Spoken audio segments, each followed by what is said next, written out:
Once upon a time, life went on in the normal way, that is the way it used to, before there was any sign of the coronavirus pandemic. But once the disease broke out, all social activity was sabotaged and people were bound to remain indoors. From the activity point of view, people with businesses or jobs went on to work from home after some time.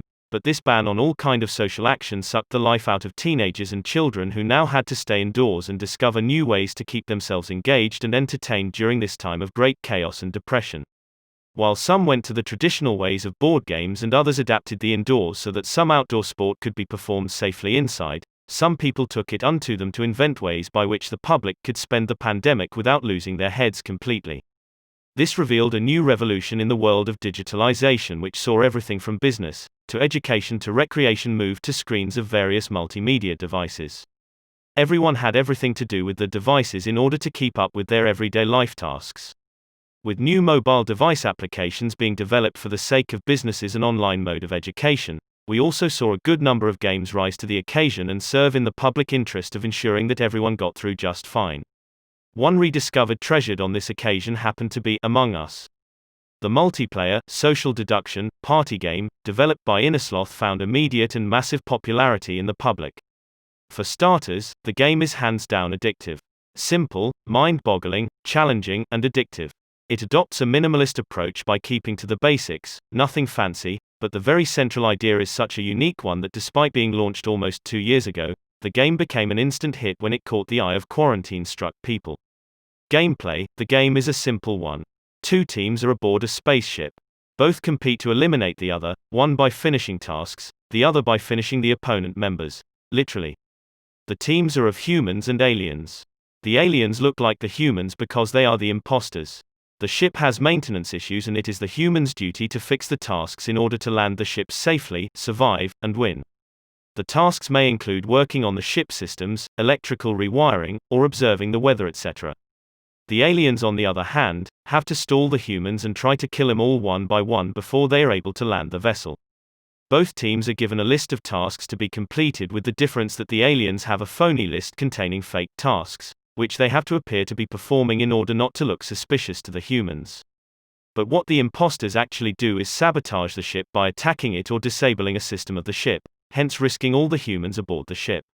Attacking the ship can cause a lethal liability such as depleting the ship's oxygen supply, and sabotaging the ship can limit the humans' ability to operate upon the ship. For example, loss of lighting system can make it excruciatingly impossible to move about the ship, in both of which cases, the humans face the possibility of imminent death unless the problem is fixed by completing an emergency task that appears in case such a sabotage is performed. But there's a catch: the imposters can only choose to disable one and only one system at a time, hence forcing them to choose the system very carefully in terms of the possible degree of damage. In addition to all this, there are many mechanisms in order to help both the humans and the imposters, but they vary from ship to ship. The imposters are able to travel through vents present on the ships. This allows them rapid transport across various parts of the ship. You might think this is too much on an uneven advantage. Wait till you hear the other side. The humans are given access to security cameras, heartbeat monitors, and door monitors. The cameras give you a live feed of various parts of the spaceship, providing surveillance over other members, including imposters, on the ship. The heartbeat monitors give you the live heartbeat status of all your shipmates, which you will be wondering is whether of any use or not. We'll get to that in a moment. Finally, there are door monitors which inform you when a vent has been used, so it is very much useful to trace and track the imposters. As mentioned earlier, the imposters have no real task other than to get rid of the humans on board, so the imposters will kill you the very first chance they get. It so happens that they're not as smart as to hide the bodies following the murder, so upon the discovery of the corpse of a dead team member, an emergency meeting will be called in which discussion regarding the imposter will take place, followed by a vote.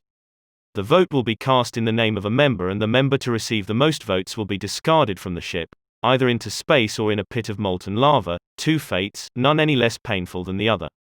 This procedure will be followed again and again until the initial mission of the humans, that is, to get rid of all the imposters on the ship, is accomplished. In any case, the tasks hold a great importance, so much that even after a player is dead, the game does not end for him. Humans, when killed by aliens, become ghosts, and even though they lose much of their interactive abilities regarding the material world, they help in order for the task list of the humans to be completed.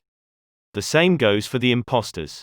All in all, the game is tactical, technical, and demand full use of deductive reason in order to find the culprit or culprits and save the day, because this is a plain kill or be killed situation. The players are given a map on the right side of the screen to operate and observe the movements of their bot on the screen about the ship, and to the left, there is the list of tasks for both the humans and aliens. You know what you have to do, you're on the clock, it's a race against imposters. There may be up to 3 imposters among you, but there will be only one winner among us, and it is all up to you to make sure that that winner is from the human side. The game took the internet by storm, with tons of memes being made of the famous line from the game, "There is an imposter among us," with the word imposter being replaced according to every situation. Famous video game streamers popularized the game on their channels due to the massive public demand, such as Sodapoppin, XQC, Shroud, Ninja, and PewDiePie. This goes to show that a good product never loses its relevancy, as despite remaining in the shadows for 2 years, when the time came, Among Us saw, and Among Us conquered.